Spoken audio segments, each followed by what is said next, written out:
ஒரு ஃபுட் லாகர் வந்து பாத்தீங்கன்னா இந்த பிரியாணியை வந்து ஓபன் பண்ணி இதுல என்ன இருந்துச்சு இந்த இர்ஃபான் பிரியாணியில சாட்டிஸ்ஃபைடா இருந்துச்சா அப்படிங்கிற மாதிரி ஒரு ரிவ்யூ போட்டிருந்தார்.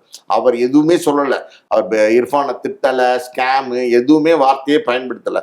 ஆனா அவர் வந்து டோட்டலா வந்து அந்த பிரியாணி கீழே கொட்டி அதை வந்து வெயிட் போட்டு அதுல இருக்கிற மட்டன் பீசஸ் இத்தினோண்டு பீசஸ் வந்து ஒரு 6-7 பீசஸ் தான் இருந்திருக்கு. ஸோ இதெல்லாம் காமிச்சோன்னா டோட்டலா எக்ஸ்போஸ் ஆயிடுச்சு.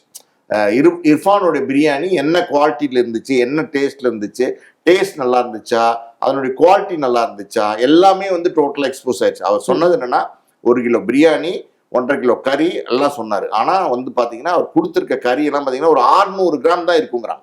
ஓகே. சோ இது ஸ்கேம் தானே. ஆக்சுவலி பாத்தீங்கன்னா நீங்க 1.5 கிலோ கறி சொன்னீங்கன்னா 1.5 கிலோ கறி கொடுக்கணும், 1 கிலோ பிரியாணினா 1 கிலோ பிரியாணி கொடுக்கணும். சோ அது இல்ல முதல்ல. ரெண்டாவது வந்து டேஸ்ட் நல்லா இருந்துச்சா, சரி டேஸ்ட் நல்லா இருந்தா கூட சில நேரத்துல டேஸ்ட் ரொம்ப நல்லா இருந்துச்சு, பரவாயில்ல கூட அட்ஜஸ்ட் பண்ணிக்கலாம்னு நினைப்பாங்க. டேஸ்டும் நல்லா இல்ல, எதுவுமே நல்லா இல்ல. அதுக்கு அதிகபட்சம் என்ன கொடுத்தா தெரியுமா, தயிர் பச்சடி, கத்திரிக்காய் சட்னி, பிரெட் அல்வா. இது யூஸ்வலா எல்லா இடங்களையும் கொடுக்குறது.